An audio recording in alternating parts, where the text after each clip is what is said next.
Welcome back to WWTA News. Thank you for returning and joining us for another episode. I got some articles we're going to be going through today.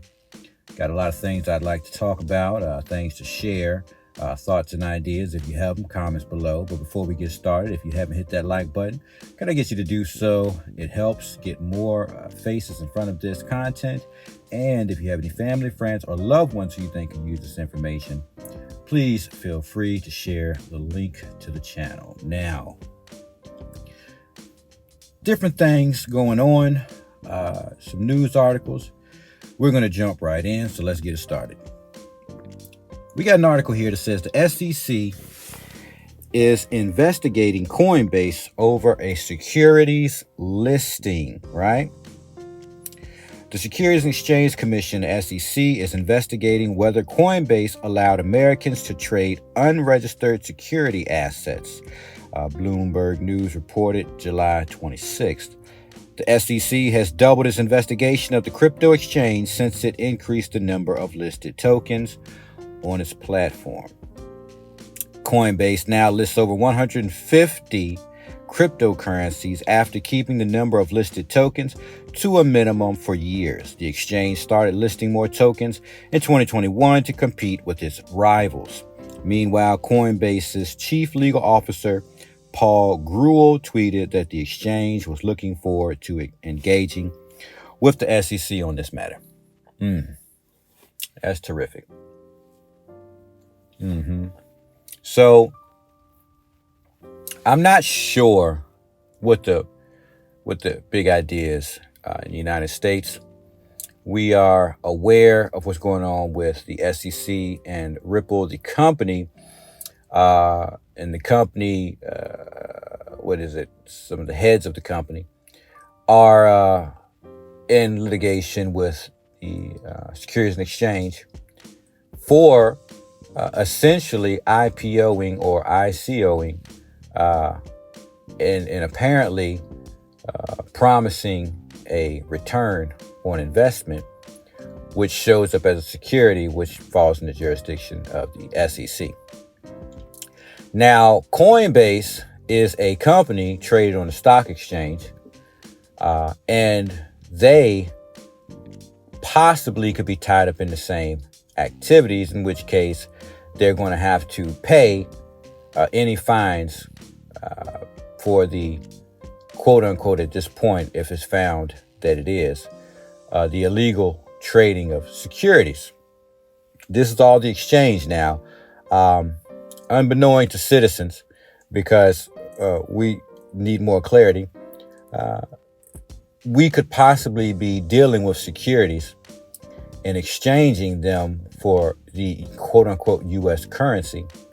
And if the United States doesn't want to, if they choose to press forward legally, then this is essentially going to be a big problem for the exchanges. I'm not sure if the tokens themselves really have an issue to be concerned about. You really need a company, someone who benefits from all this, to be liable for breaking some laws or statutes. So I'm not by any means competent in the legalities of the situation, but I do enough reading to have a basic understanding, and basic isn't enough to get you saved. Basic is enough to help you understand if you should really be involved, right?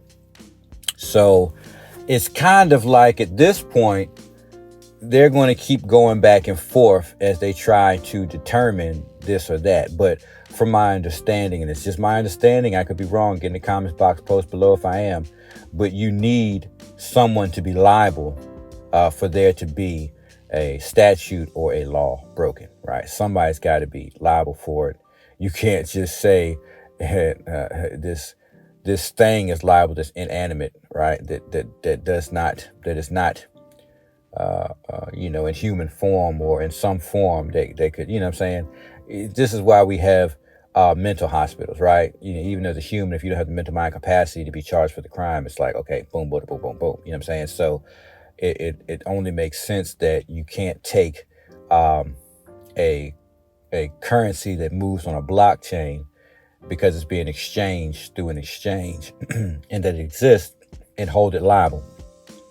You can't do that. But if there's a party that was holding these assets and then made an initial offering or, then they'll be liable if that's found that currency acts as a security does. So, with all that being said, Coinbase is going to go through a few things and we'll keep up with what's going on with that. We got a tweet from Paul Gruel.eth that says, I'm happy to say it again and again. We are confident that our rigorous diligence process, a process the SEC has already reviewed, keeps securities off our platform. And we look forward to engaging with the SEC on the matter. A refresher. Right. Yeah, see how that works. All right, we got another article. Burrito chain Chipotle is giving away over $200,000 worth of crypto. Chipotle in the game? Is Chipotle in the game? In the spirit of the National Avocado Day, Mexican food chain Chipotle launched its new interactive game called Buy the Dip. Buy the Dip. Right, funny. Which will give away more than $200,000 in Bitcoin, Ethereum, Avalanche, Solana, and Dogecoin. Yeah, because Doge is a meme. In addition to promo codes to buy their guacamole and queso blanco dips for 1 cent, the promotion launched on July 25th and will last until the end of July. And the game is accessible online from 10 a.m. to 6 p.m. every day through Sunday.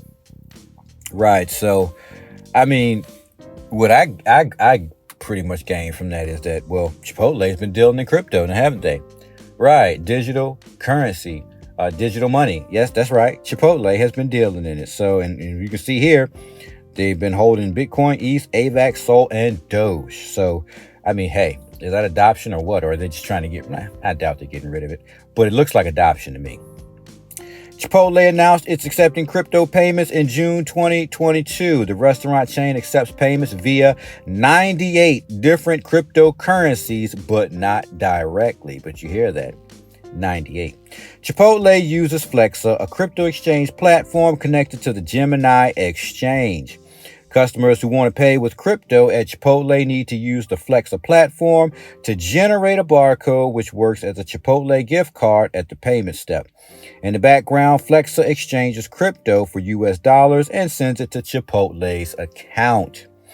So they're not directly accepting crypto, right? But most people technically aren't directly accepting it in their businesses yet. They do have the technology set through the point of sales machines, but they're all probably waiting on the same thing in the United States, that is, for some form of go ahead with the legislation on it, because businesses have to operate differently from us non-business people who just move around in our circles, okay? They have to do business with the United States, so they've got to operate legally with the United States and in their jurisdiction and under their laws. You know what I'm saying? So, but nonetheless, Chipotle, right? They're in the crypto space. They're accepting it. Well, are they really accepting it? Technically, they're not. They're accepting dollars, right? But they use the platform so that they don't get tied up with that cryptocurrency and have to deal with that. But at the same token, when it's being exchanged out, they're still dealing in crypto because they're receiving crypto and then exchanging it out, so they will have to be accepting it and then exchanging it out because, Flex is doing it. Then Flex is receiving payment for everything. And then Chipotle is never receiving payment or they're trusting Flexa to send them money for goods and services, right? So, let's continue. Next story. Why Tether is launching a P2P video chat app called Keet. K-E-E-T. Stablecoin issuer Tether and cryptocurrency exchange Bitfinex have entered the world of social media, today announcing the launch of video chat application named Keet. Keet, which is fully encrypted, is the product of Bitfinex, Tether, and software company Hypercore. It's only available on desktop for now, but there soon will be a mobile app with amazing video quality, the company's told Decrypt. Awesome news. Hey, Tether, we already know USDT, but it's good to see these decentralized applications showing up and the technology being set up to be used more and more by more people. So awesome. Next article. How to cash out the rise of crypto to fiat.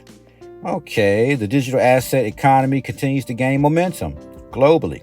Despite the scandals and crashes of late, it is fueling the demand for using crypto as a means of payment in the real world. Major corporations such as Meta, Facebook, and Amazon have responded by starting to build the infrastructure necessary to handle crypto payments. Another driving force is the 24/7 nature of online markets, which also contributes to the influx of DeFi companies offering crypto to fiat gateways. The goal is to enable crypto investors worldwide to make their digital assets available in their daily lives. Well, yes, because it makes things just that much easier. And again, 24/7, 365. Relying on the blockchain, they can perform crypto transactions even on weekends and holidays when banks are traditionally closed, and provide lower transaction costs for businesses and consumers due to the lack of intermediaries in the process. Right, we're cutting out the middleman. Cashing out of crypto remains a struggle as centralized exchanges leave their users with the task of finding an exchange that allows off-ramping to the currency of their choice. Another limitation is that those exchanges sometimes take days to complete the transaction and impose limits on withdrawals. Yes, those things do happen. So it's kind of like, these exchanges are still trying to form some way of extortion to gain their value out of it as well. I only suppose, I could be wrong, but yes, some of these things, they'll lock you up and hold you up, and so yeah, sad story. All right, well, that's all the articles I got today. I hope you gained something valuable out of these articles. I certainly did. Obviously, the adoption is happening and it will not stop because that's where we're going. If you like the video, hit that like button, the thumbs up. If you got any family, friends, or loved ones you think could use any of this information, please send them the link. And I will catch you all in the next episode. Thank you.